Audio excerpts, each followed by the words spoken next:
Kevin MacDonald is a great filmmaker. He comes from documentaries.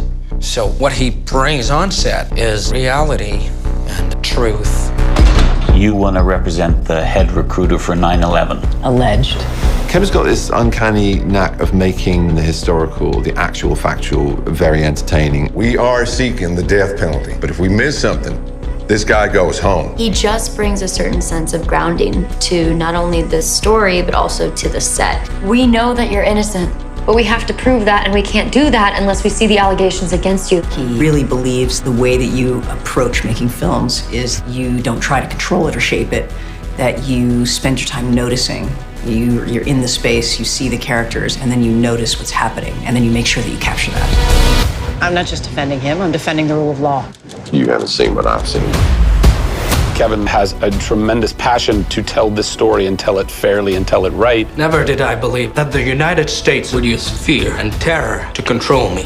I saw the opportunity in this film to make something that is a thriller, but also a film which is about really wonderful characters who you fall in love with. You need to tell me what happened to you. I can't defend you. Do you understand that? You asked me to set fire to this place, but I'm still sitting in it.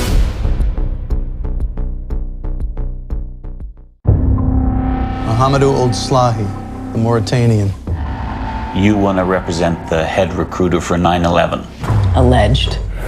I first became aware of this story when Mohamedou's book, Guantanamo Diaries, was published. This was the first piece of literature that actually had been written in Guantanamo prison. He has been held against his will for 6 years. Since when did we start locking people up without a trial in this country? It's a political thriller, it's also a legal thriller, and at the center is this luminous human being. It's a story of someone who is innocent, wrongly accused. And this extraordinarily brilliant woman who is defending him and really came to love him. And the real human beings are actually on set while we're shooting the film.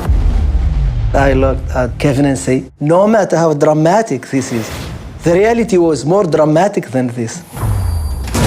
I'm Nancy Hollander. This is my associate, and we wish to represent you. How can you defend me if you don't even know what I'm charged with? Have you been charged? No. I want people to be able to see a Guantanamo prisoner as a human being, with a family, with a sense of humor. See you later, alligators. Now you have to say, after a while, crocodile. The casting is beyond my wildest dreams. Just imagine that we were very beautiful then. When you meet Mohamedou, you feel the essence of his spirit so strong. Mohamedou is so charming and so funny. Right from the beginning, the casting director and I looked at each other and said, well, it's got to be Tahar. He shows such amazing range. You asked me to set fire to this place, but I'm still sitting in it.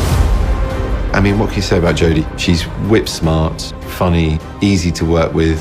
You know, the fanboy in me is going, I'm going to see him with Jodie Foster. Just from the very first frames that you see Jodie, you know who this person is. People have called you a terrorist lawyer. When I defended someone charged with rape, nobody called me a rapist. When I defended someone charged with murder, nobody dug around my backyard. But when someone's accused of terrorism, people like you seem to think that that's different. We both walked into that set. It made me gasp that it was so much like when I would visit him. I think we really want to get it right. We want to be fair to all of the parties. Doesn't it bother you working for someone like this? I'm not just defending him, I'm defending the rule of law. If ever there was a time that we need to learn to see the humanity on the other side of arguments, it's right now. It's a story that has to be told. My captors cannot forgive me for something that I have never done. But I am trying to forgive. I want to forgive.